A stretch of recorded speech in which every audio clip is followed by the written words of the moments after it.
I exposed my father-in-law's manipulations and revealed the truth to my wife. Now everyone says I'm overreacting. AITA? I feel terrible about what happened, but was I really wrong? This all started with my father-in-law, Brian. He's 48 and 22, and I married his daughter, Sophia, just over a year ago. On paper, things looked fine. He was polite at first, even generous. But behind the surface, I always felt like he looked at me with this quiet judgment, like I wasn't enough. Maybe it's because I'm younger than Sophia by 2 years, or because I didn't grow up with money like the family did. At first, I brushed it off. I told myself, he's just protective of his daughter. I wanted to believe that. But over time, things added up. And what happened at the family barbecue made me question everything, not just about him, but about my own sanity. I guess some background might help. I didn't grow up with much. I work a steady but not flashy job, and I've been proud of making it on my own. Bills are tight sometimes. I still remember this past March when our utility bill came to exactly $234. It doesn't sound like a huge number maybe, but to me, that was more than my entire grocery budget for 2 weeks. That kind of money hurts when you don't have a cushion. Sophia's parents, especially Brian, never really understood that. To them, $234 is like pocket change.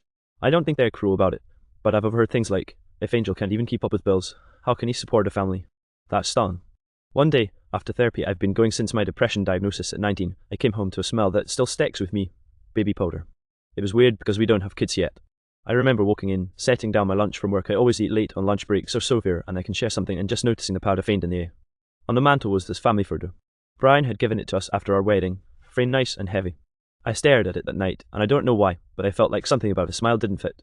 It's like he was proud of having control. Maybe I'm reading too much into it. The first real crack came at Sophia's birthday.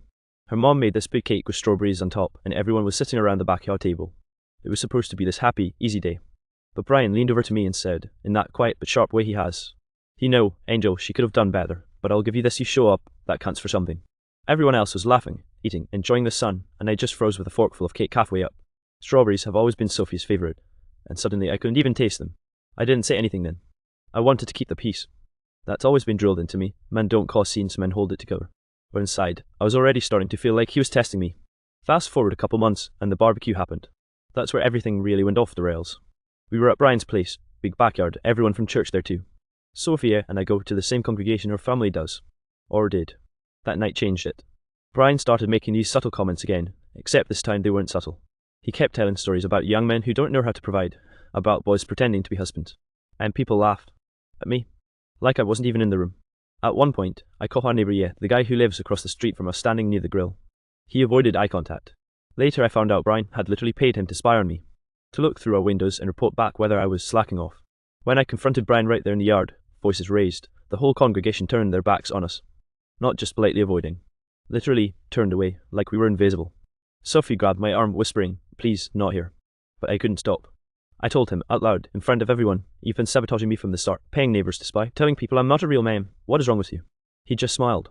That smile from the mantle photo. And said, "If you were half the man you think you are, none of this would bother you." I don't even know if I'm making sense writing this out. It feels messy. But that night, everything snapped.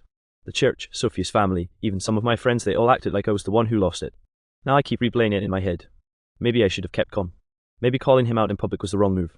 But then again, how long was I supposed to let him get away with it? Part of me thinks I was justified. But everyone calling me TA is making me doubt myself after the barbecue. Things didn't just come down. They got worse. The drive home that night was dead silent. Sophie sat in the passenger seat, arms crossed, staring out the window.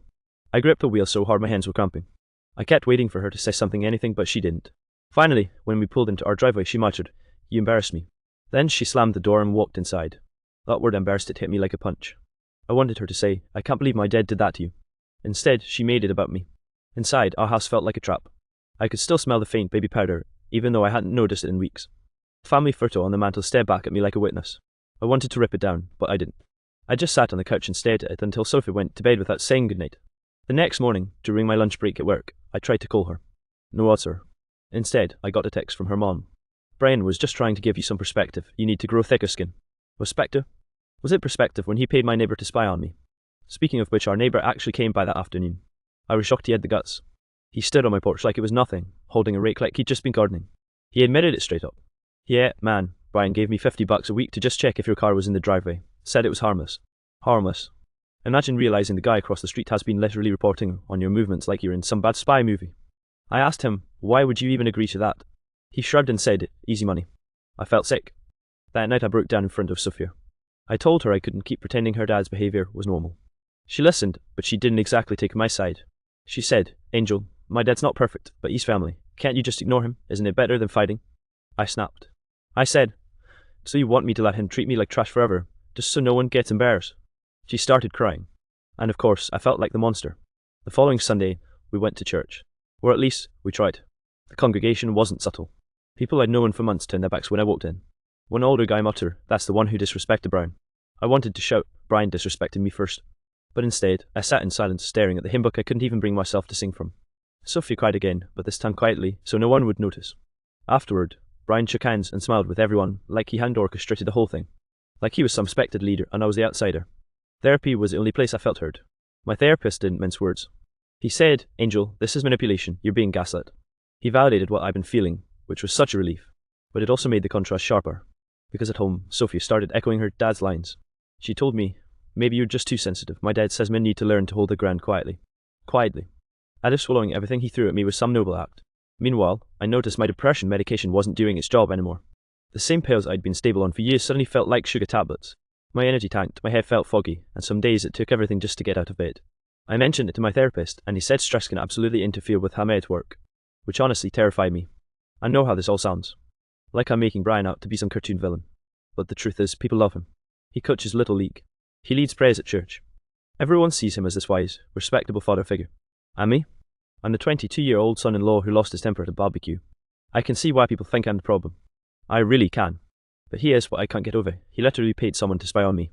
He set me up to look like a failure in front of people I trusted. And he never once admitted it was wrong. So am I the asshole for not just taking it like a man, like everyone keeps saying? Or is Brian the one crossing the line? I'm stuck in this loop where I can't tell anymore. The more I thought about it, the more I realized the spying wasn't the only betrayal. It was just the first one I caught. A week after the barbecue, I came home early from work. Our schedule had shifted, so my lunch break landed earlier. When I walked in, the house was quiet except for the faint hum of the fridge. That's when I noticed an envelope tucked halfway under the family photo on the mantel. Normally, I wouldn't snoop, but the way it was sticking out felt deliberate, like it was waiting for me. Inside were receipts. Not ours. Not Sophia's. They were Brian's, from restaurants and stores I'd never been to, all with my name scribbled on the back. Angel owes this, Angel didn't cover this, Angel took advantage. It was like some twisted ledger he'd been keeping to make me look responsible. I sat on the couch with those papers spread out in front of me, shaking. The smell of baby powder drifted from the hallway again, and it made the whole thing feel surreal, almost staged. When Sophie got home, I showed her. She froze, like she'd been caught in something. Then she said, "Angel, those are just notes. My dad probably didn't mean anything by them." "Notes, sir?" I asked, holding one up. "It literally says I skipped paying for lunch on May 12th. I wasn't even with him on May 12th. I was at work all day." She just bit her lip and looked away. That's when it hit me. She already knew. Maybe not about every detail, but she knew he'd been keeping tabs. The following weekend, we had another family gathering, this time for her cousin's graduation. I didn't want to go. Everything in me screamed to stay home. But Sophia begged me, said it would look bad if we skipped. So I went. The whole time I felt eyes on me. Whispers followed me around the yard like mosquitoes. When I went to grab a soda from the cooler, I overheard Brian talking to two uncles. He said, loud enough for me to hear, "Angel doesn't know what responsibility looks like. He's still just a boy playing house." I wanted to walk away. I really did. But instead, I walked straight up to him and said, "If you've got something to say about me, Brian, say it to my face." Everyone froze. His smile didn't budge. He just said, "See, too hot-headed. No patience. That's not how a man handles conflict." And again, people nodded. Nodded. Like he was a prophet delivering wisdom. Later that night, Sophia pulled me aside and whispered, "You're making it worse. If you just ignore him, he'd stop." But I don't think he would stop. That's the whole problem. Every time I tried to ignore him, he escalated. I told her, "He's not testing me, Sophia. He's undermining me. He's making me look like a failure on purpose." She didn't answer. She just cried again. And somehow, I was the one who ended up apologizing. The hardest part came a few days later. I went to church again, trying to prove to myself I wasn't going to be chased out. But as soon as I walked in, I noticed people shifting in the pews, moving their kids away from me. It felt like being contagious. During the service, I glanced up and saw Brian leading the prayer. His voice filled the room, calm and steady. "Lord, give us patience with those who are misguided. Teach us to forgive those who bring shame into the family." He didn't say my name. He didn't have to. Everyone knew who he meant. I left before the final hymn. Sat in my car in the parking lot, staring at the steering wheel, feeling like I was losing my grip on reality. If everyone else thought I was wrong, maybe I was. Maybe I really was the asshole for snapping, for raising my voice, for demanding respect in front of people. But then I remembered those receipts. The spying. The whispers. The deliberate humiliation. That night, I told my therapist everything. He leaned forward and said, "Angel, this isn't normal family tension. This is calculated. You're not imagining it." For a moment, I felt vindicated. But then the doubt crept back. Because if it was so obvious, why was everyone else siding with Brian? I'm stuck in this weird limbo where I don't know what's real anymore. I want to believe my instincts that I'm being manipulated, betrayed, pushed to the edge. But then I hear Sophie cry, or I hear people at church mutter disrespectful under their breath, and I think maybe I am the problem. Part of me wants to cut ties completely. Another part of me fears that he'll only prove Brian right, that I'm weak, that I can't handle being part of the family. So again I ask, am I the asshole here for not being able to just swallow it? Or am I finally seeing the truth about him, and no one else wants to admit it? After the receipts and the whispers at church, I thought I'd already seen the worst of it. I told myself, at least now I know what Brian's doing. But the thing about betrayal is it never just sits still. It spreads like a cracking glass. The next blow came from somewhere I didn't expect, my job. One Tuesday during lunch break, my manager called me into his office. He shut the door and gave me that look the one bosses give when something's wrong, but they don't want to say it outright. He slid a paper across the desk, a complaint email. Anonymous. It claimed I'd been leaving work early, lying about hours, and spending company time on personal drama. My manager said, I don't want to believe this, Angel, but the language in here is very specific. Do you know anyone who'd write this? I scanned the email. It mentioned dates, even described the car in our driveway. My stomach dropped. Who else but Brian or the neighbour he paid would know that? I didn't tell my manager the whole story. How could I? It would have sounded paranoid. So I just said, there's been a misunderstanding. But inside, I knew. Brian was reaching into my work life now. That night, I tried to bring it up with Sophie again. I said, do you realise your dad could cost me my job?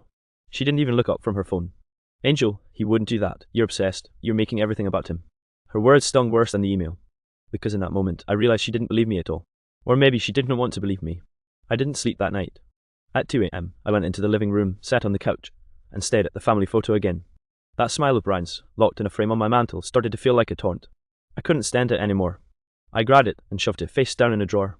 For a moment, I felt relief. Like maybe I'd taken back some small piece of control. But then, in the silence of the house, I swear I heard the faint sound of Sophie's voice from the bedroom. She was on the phone, whispering. I only caught fragments. He's losing it, he thinks, and then silence when I walked in. She said she was talking to her cousin. But deep down, I knew who she was really calling. By Sunday, I decided to test something. After church, I pulled our neighbour aside. The same one Brian had paid to watch me. I said, be honest with me, did Brian ask you to do anything else? At first, he denied it. But when I pressed, he admitted Brian had slipped him extra cash to see if Angel ever goes places he shouldn't. I laughed, but it wasn't funny. Places I shouldn't? Like where? Bars, other houses, that kind of thing, he mumbled. So now it wasn't just spying on my car. It was making sure I didn't have some secret life. Or maybe trying to invent one. When I confronted Brian about it, he didn't even flinch. We were standing in his kitchen, everyone else outside by the grill, and I said, why are you paying people to follow me around? He looked me dead in the eye and said, because Sophie deserves to know if the man she married is worthy of her trust. Worthy. That word made my blood boil. I wanted to yell, to throw something, to shake him until he admitted what he was doing was insane. Instead, I just stood there, fists clenched, breathing hard. Then he leaned closer and whispered, if you were secure in yourself, you wouldn't care who's watching. When I told Sophie later, she said, well, do you blame him? He just wants to protect me. That broke me. She didn't see it as betrayal, she saw it as protection. As if her dad's paranoia was some twisted form of love. Oh, it hasn't stopped. People at church avoid me like I'm contagious. My coworkers look at me differently, like maybe the rumours are true. Sophie barely talks to me unless it's to defend Brian. And me? My depression meds aren't working. My chest feels heavy all the time. I can't even enjoy small things anymore, like the taste of strawberries or the smell of coffee in the morning. Everything feels tainted by him. Sometimes I wonder if I should have just swallowed it all, kept my head down, and said nothing. Maybe then my marriage wouldn't feel like it's cracking apart. Maybe then I'd still have respect at church, maybe even at work. But then I ask myself, at what point does silence become weakness? At what point does being the bigger man just mean letting someone destroy you? I don't know anymore. I really don't. At this point, the hardest part wasn't even Brian anymore, it was Sophia. I kept asking myself, was she on my side, or his? Every time I tried to open up about how bad things were getting, she'd either shut down or defend him. And that made me feel like I was living in two different realities. In one, I was a husband trying to protect my marriage from outside interference. In the other, I was just some paranoid guy picking fights with her dad. The confusion ate at me. One night, after another long silent dinner, I finally said, Sophia, do you even believe me about your dad? She didn't answer right away. She just kept pushing the last bite of food around her plate, then sighed. Angel, I don't know. Sometimes I think you're right. Other times I think you're letting him get in your head. That cut deeper than if she just called me a liar. Because I don't know meant she wasn't even sure she trusted me. I asked her, so if Brian says I'm not worthy, and I say I am, who do you believe? She whispered, he's my dad. I didn't have an answer for that. A few days later, I went to pick her up from her mum's house. When I got there, I heard laughter before I even rang the bell. Through the window, I saw Brian and Sophie sitting on the couch together. He was showing her something on his phone, and she laughed so hard she leaned against him. I froze. It wasn't that she laughed, it was how. Like she hadn't laughed with me in months. When I finally walked in, the whole mood shifted. Brian smiled politely, Sophie got quiet, and I felt like I'd just interrupted some secret I wasn't supposed to see. That night, lying in bed, I kept replaying it. Was I overreacting? Or was my wife actually closer to her dad than to me? It's not that I thought anything inappropriate was happening, it wasn't that. But there was this intimacy, this alliance, that made me feel like the outsider in my own marriage, and it messed with my head. To make things worse, I started noticing small things disappearing around the house. Receipts I'd set aside, notes I'd written, even the family photo I'd shoved into the drawer. One day it was just gone. When I asked Sophia if she'd seen it, she said, "Maybe you misplaced it." But I knew I hadn't. I began to wonder if Brian was sneaking into the house somehow. It sounded insane, but the baby powder smell came back stronger this time, almost like someone had spilled it near the hallway closet. We don't even own baby powder. It made me feel like I was losing my mind. At therapy, I unloaded all of this. My therapist leaned back and said, "Angel, what you're describing, this pattern of isolation, manipulation, people doubting your reality, it's classic. You're not imagining it. The real question is, how much more are you willing to take?" I didn't know how to answer him, because leaving Sophie felt unthinkable. But staying in the cycle felt unbearable. The breaking point came at another church event. Brian was there, of course, shaking hands, smiling, being everyone's hero. Midway through, one of the elders pulled me aside. He said, "Son, we've heard some concerning things about your behavior at home. Perhaps you should step back from community activities until you sort it out." I asked what he meant. He just patted my shoulder and said, "Brian explained it. No shame in needing to grow up." I walked out. Didn't even say goodbye. Sophia followed me to the car, furious. "You can't just storm off like that." I yelled louder than I meant to. "Your dad is poisoning everyone against me. Don't you see that?" She started crying again. And right there in the church parking lot, people stared at us like I was some unstable has been making a scene. Back home, I sat on the couch staring at the blank wall where the mantle photo used to hang. I couldn't shake the thought maybe Brian wanted me to explode. Maybe every move was calculated to push me until I looked like the bad guy. But if that's true, then he's winning. Because right now, that's exactly how everyone sees me. I keep asking myself, was it wrong to fight back? Should I have just swallowed my pride, ignored the spying, the receipts, the whispers, the stage humiliation? Would that have made me the man Brian says I'm not? Or is standing up to him the only way I can prove I'm a man, even if it costs me everything? I don't know. And that's what terrifies me. By this point, I couldn't tell if the bigger betrayal was Brian's schemes or Sophia's silence. I tried to convince myself she was caught in the middle, torn between her dad and me. But late at night, lying awake next to her while she scrolled her phone in the dark, I started to wonder, maybe she wasn't torn at all. Maybe she'd already chosen. One evening, I came home from work and noticed Sophia's purse on the kitchen counter, undipped. I wasn't snooping, I swear. But sticking out from the pocket was a folded note with Brian's handwriting. I recognized it immediately from the receipts.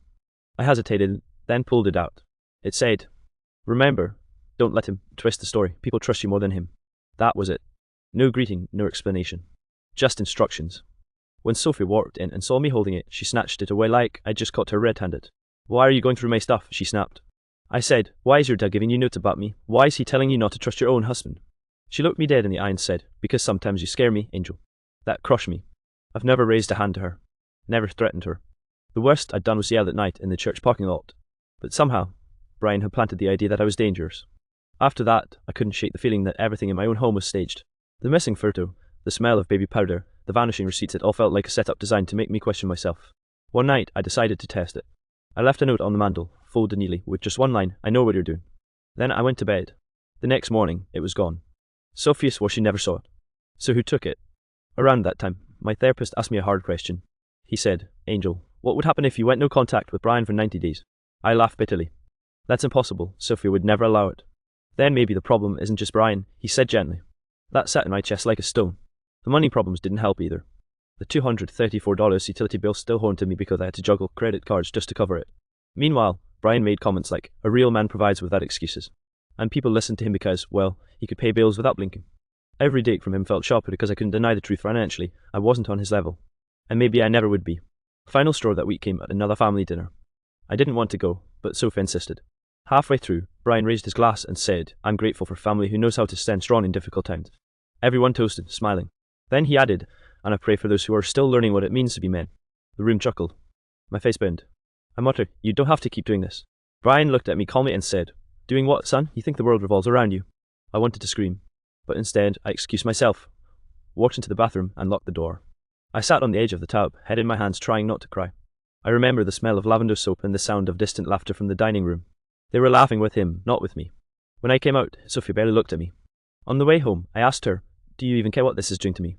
She said quietly, "I care, but he's my dad, Angel. He'll always come first." Those words are still ringing in my ears as I type this.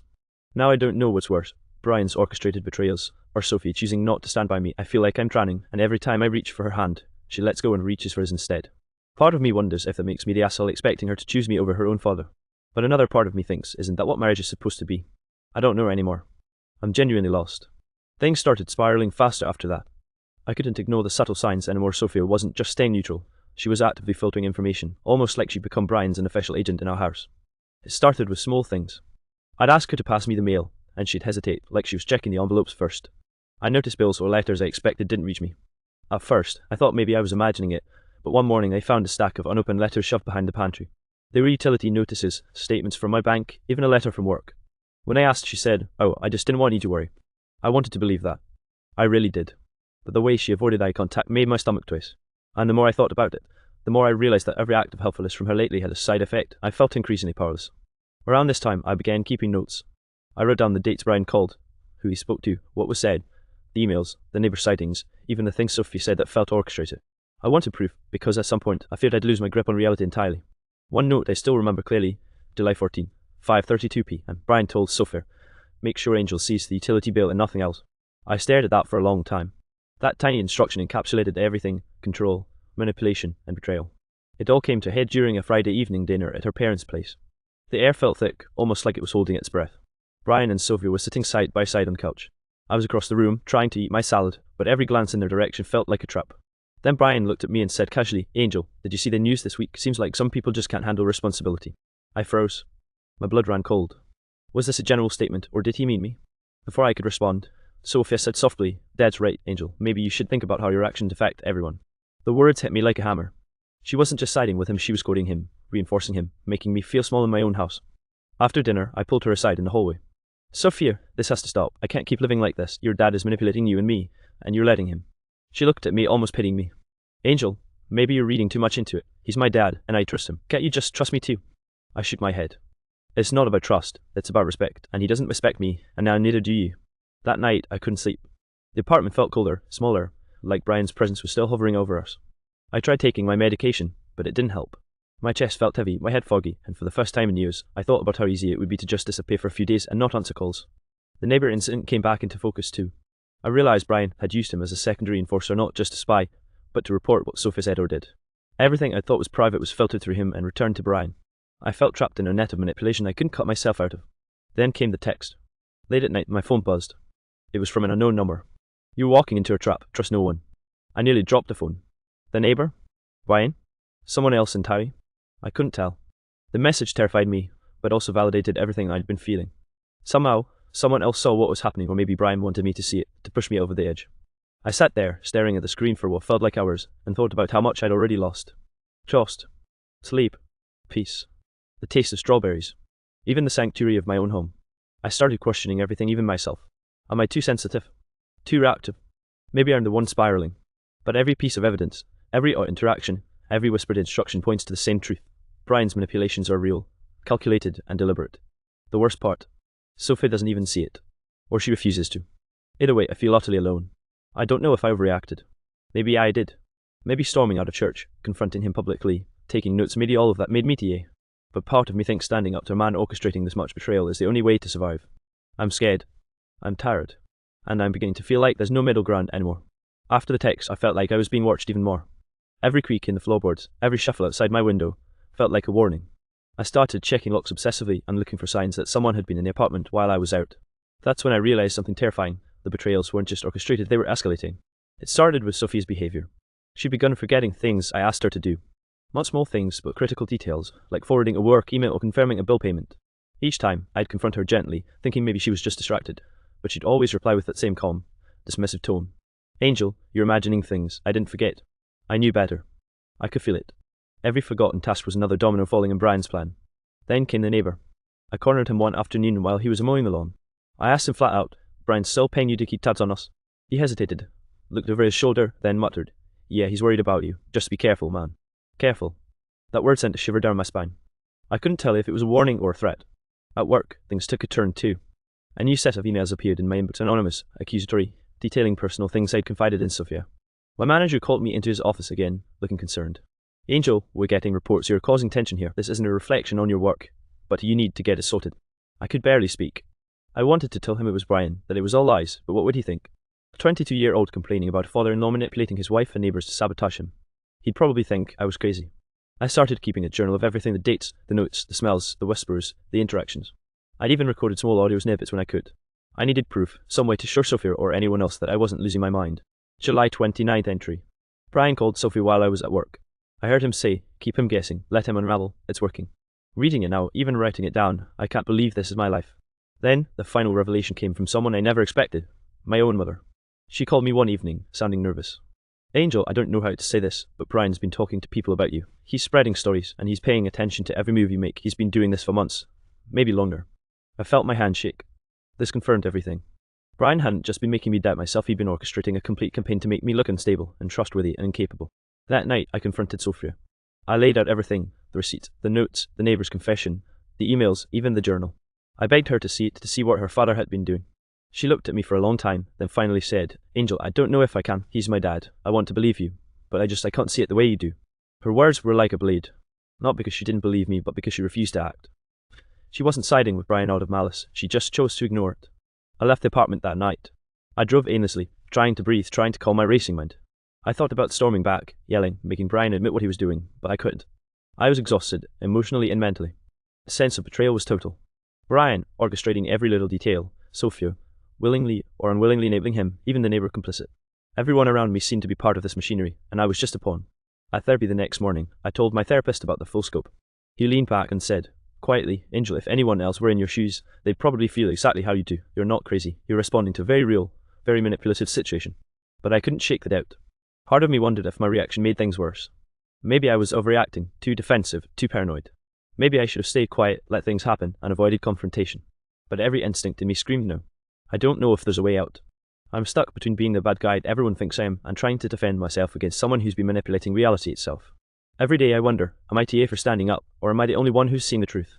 I'm genuinely confused about whether I'm the bad guy here. By this point, the emotional toll was crushing me. Every day felt like a battle, and the mental exhaustion was catching up fast. I started noticing little things at home that I'd never paid attention to before. The sound of the front door creaking differently, lights flicking when no one was in the room, even subtle shifts in Sophie's tone that I could swear were echoes of Brian's words. One afternoon, I caught myself staring at the kitchen wall for 15 minutes straight, thinking about what the neighbour had said. Keep him guessing, let him unravel, it's working. I could feel the weight of those words pressing down on me, like I was trapped in someone else's story. Work wasn't helping either. That anonymous email campaign had gained traction. My manager now avoided scheduling me for client meetings. He told me, we're concerned about perceptions in the office, don't take it personally. I wanted to scream. I wanted to tell him the truth, but my voice kept catching. Even small tasks started to feel impossible. I'd sit at my desk and stare at my keyboard, trying to write a report, but my mind kept circling back to Brian's manipulation, Sophie's silence, and the neighbour's casual admissions. It wasn't just stress, it was physical. My chest felt heavy almost constantly. My depression medication had stopped working completely. I could barely sleep. When I did, the dreams were vivid, disorienting, often featuring Brian's face twisting in ways that weren't real. One night I woke up gasping, convinced someone had been standing in my doorway. No one was there. I started journaling obsessively. I wrote down every phone call, every suspicious interaction, every strange smell like baby powder that reminded me of his presence. I wanted proof, some way to hold reality together. Then came another public humiliation. Brian had invited our extended family and a few neighbours to a casual barbecue that was anything but casual for me. I walked into the backyard, and immediately the subtle jokes began. Angel must have missed the memo about being a man of responsibility, Brian said loudly, a casual smile on his face. People laughed. Not everyone, but enough to make it sting. I felt my face flush and my hands clench into fists. Sophie sat next to him, giggling nervously, not saying anything. I tried to brush it off, but then I heard one of the neighbours mutter, he really doesn't fit in, does he? I realised too late that Brian had orchestrated it all. He'd created a scenario where my failure, real or imagined, would be on display and the audience was primed to side with him.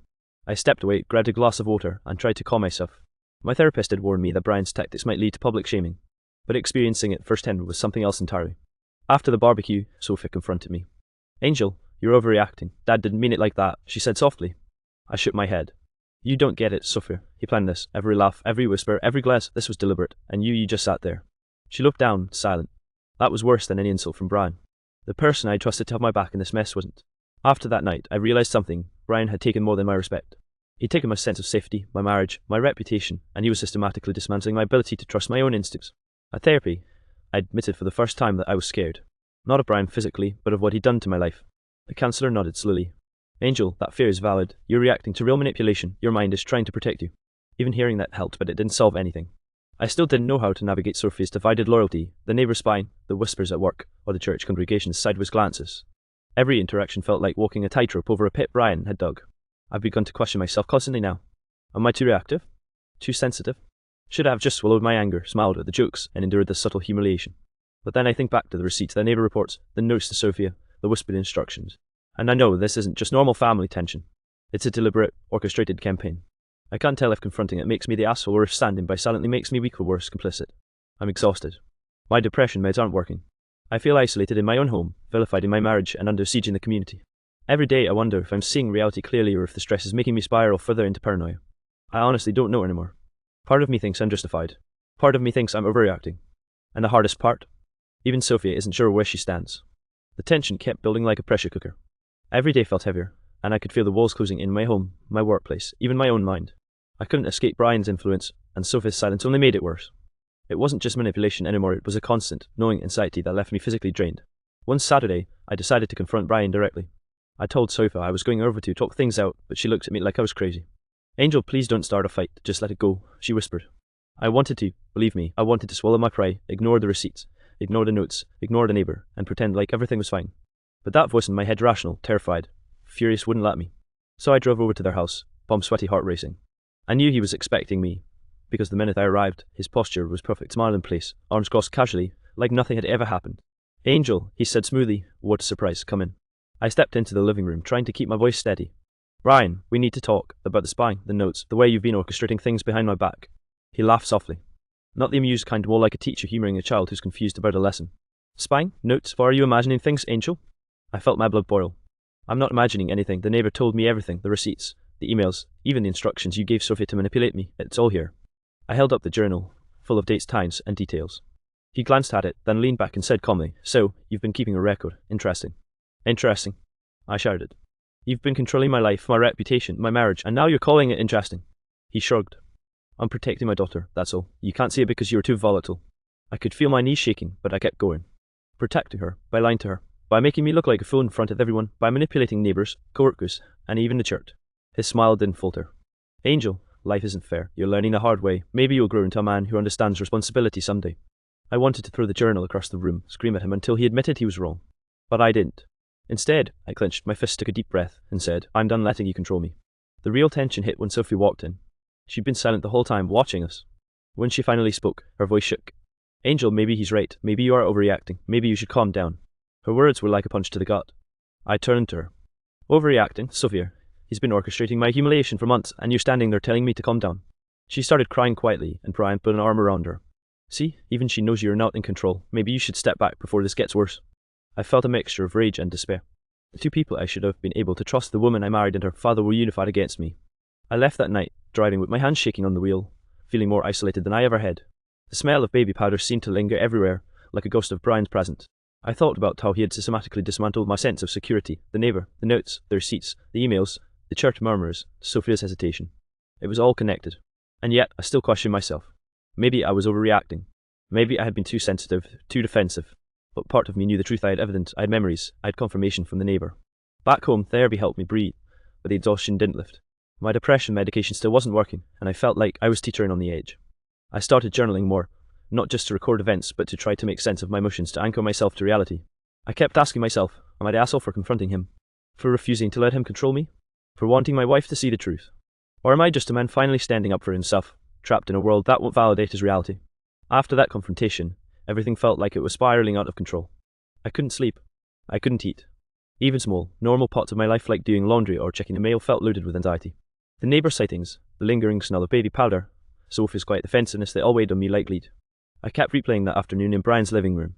The calm way he dismissed me, the arm around Sophia as if I didn't exist, the subtle smirk when he said, "Maybe you'll grow into a man who understands responsibility someday." I kept hearing those words over and over, and each time they made my chest tighten. At work, things were worse. The anonymous emails hadn't stopped. If anything, they were getting more pointed. One morning, I opened my inbox to find another note. This time it accused me of lying to clients and mismanaging my team. My manager pulled me aside, again, with that same cautious look. "Angel, I don't know what's going on at home, but they're concerns. Maybe you should take some time off." I wanted to scream at him. I wanted to explain that this wasn't me, it was Brian manipulating the world around me. But I couldn't. No one wanted to hear it, and even if they did, would they believe me? Back home, Sophie seemed further away than ever. I tried talking to her, but every conversation felt like a minefield. "Angel, maybe you're being too dramatic. Maybe he's just concerned," she said one night. Concerned. That word felt like a dagger. I wanted to shout, "He's been orchestrating my life. He's controlling you." But I didn't. I felt paralysed, trapped between desperation and fear of pushing her further away. Then came the subtle humiliation at the neighbourhood gathering. Brian had invited a group of neighbours and church friends for a small barbecue. I didn't want to go, but Sophie insisted. I walked into the backyard and immediately felt the tension. Brian smiled at everyone, casually gesturing at me. The angel's still learning what it means to be responsible, he said lightly, enough for everyone to hear. Laughter followed, scattered but deliberate. I felt my fist burn. I wanted to leave, to confront him, to expose everything. But I stayed, silently seething while Sophie sat beside him, nodding like she agreed with every word. That night, after the barbecue, I couldn't stop shaking. I went into the bathroom and sat on the edge of the tub, head in my hands, replaying every manipulation, every note, every whisper. I kept thinking about all the ways Brian had tried to isolate me, my friends, my coworkers, even Sophia. And yet, I couldn't tell if I was overreacting or seeing the truth. Therapy helped, but only a little. My counsellor reminded me that I was responding to real manipulation, that my feelings were valid. But that didn't make it any easier to live it. I was exhausted, broken down, and constantly questioning my own instincts. Angel, you need boundaries, he said gently. You can't control him, but you can control yourself. I nodded, but deep down, I knew boundaries would be tested. Brian had proven that. The turning point came one morning when I checked my phone and saw a text from an unknown number. You're walking into a trap, be careful who you trust. I nearly dropped it. The words were eerily familiar, but the number wasn't the neighbour's. Someone else knew or someone else was orchestrating more of this. I didn't know who, and the uncertainty made my chest tighten. I tried to calm myself, but everything was unraveling. Sophie's trust in me was slipping, my reputation was under attack, and Brian's influence was everywhere I turned. By this point, I was at a breaking point. The combination of isolation, manipulation, and constant public and private humiliation was crushing me. I knew something had to change, but I didn't know what. Confronting Brian again could make things worse, but silence was destroying me from the inside. I started keeping meticulous notes for what I hoped would be the last confrontation. Every lie, every manipulation, every act of betrayal was catalogued. I needed to protect myself and maybe, finally, get the truth acknowledged. I'm at the edge. Mentally, emotionally, and physically. I'm terrified of what will happen if I push too hard. I'm terrified of what will happen if I don't. And yet, I know I can't keep living like this. After weeks of spiraling, I realized I couldn't go on living under Brian's manipulation. Something had to give. I started preparing for what I knew would be the most difficult conversation of my life, one where I would confront Brian directly and force Sophie to finally see the truth. I spent days reviewing my notes. Every receipt, every suspicious email, every entry from my journal, every whispered instruction to Sophie, it all had to be ready. I felt like I was arming myself for a trial, except the jury was my wife and her father, and the stakes were my sanity and my marriage. The $234 utility bill, the neighbour's confessions, the mysterious text messages, it all came together into a narrative I could no longer ignore. Each piece was a thread in the web Brian had spun around me, a web I was finally determined to cut through. The morning of the confrontation, I woke early. My hand shook as I made coffee. I could still smell the faint trace of baby powder in the apartment, the lingering reminder of Brian's presence, even when he wasn't there. I tried to focus on something normal, anything to steady myself, but the anxiety was relentless. I dressed carefully. Not to impress anyone, but to show I was calm, composed, and serious. I wanted to make sure this confrontation wasn't dismissed the way the barbecue comments or the whispered instructions had been. Sophie noticed my tension. Angel, what are you doing? She asked, her voice cautious. I'm going to Brian's. We need to talk. For real this time, I said. She didn't protest, just nodded, like she already knew what was coming. The hesitation in her eyes, the quiet fear, made me ache. She was my wife, and yet she had become entangled in her father's manipulations. When I arrived, Brian was waiting, perfectly composed. His smile didn't falter when I walked in. Sophie was beside him, silent, eyes wide, but unwilling to speak. I took a deep breath. Brian, this ends today. No more games, no more notes, no more neighbour spying, no more trying to manipulate my life. He chuckled softly. Angel still trying to play the hero? No, I'm trying to reclaim my life, and you need to stop controlling everything. He leaned back, still calm. And you think you have proof? I placed the journal on the table, every page meticulously organised. The dates, times, actions, your instructions to Sophia, the neighbour confirming your spying, emails, receipts, everything. Sophie's eyes flickered between us. For the first time, I thought I saw doubt. But then Brian reached out, resting a hand on her shoulder. Angel, maybe you're misinterpreting. Maybe you're letting paranoia cloud reality, he said. I slammed my hand on the table. No, this isn't paranoia, this is manipulation. You've been orchestrating every part of my life and she's been caught in it. How could you think this is acceptable? The room was tense, silent except for our breathing. Sophia's hands trembled. I wanted to scream at her to make her see what was happening, but I restrained myself. I had to stay composed. Losing control now would let Brian win. I did this because I thought you weren't capable, Angel, because I wanted my daughter safe, he said calmly. I shook my head. Safe? By turning her against me? By making me doubt myself, my sanity, my marriage? That's not safety, that's control. Sophie looked down, tears brimming. I didn't know how to stop it, she whispered. That was the first time she admitted her complicity.